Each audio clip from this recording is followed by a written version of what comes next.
សូមផ្ញើក្តីនឹករលឹកទៅតាមសំឡេងហ្គីតារន្ទះបាញ់ភងផានរហូតដល់ដាច់សេវាបងញ័រផ្លោកណាជីវ៉ាស្អែកចាំនិយាយគ្នាទៀតណា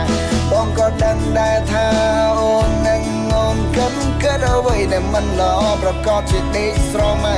ថារូបបងនេះមានស្រីជប់និយាយឲ្យជប់កំដរមិនដល់ព្រួយជប់កិន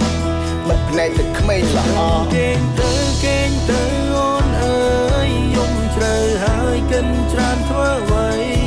បងមិនដែលមានចិត្តក្បត់ស្រីអូនកុំភ័យកុំ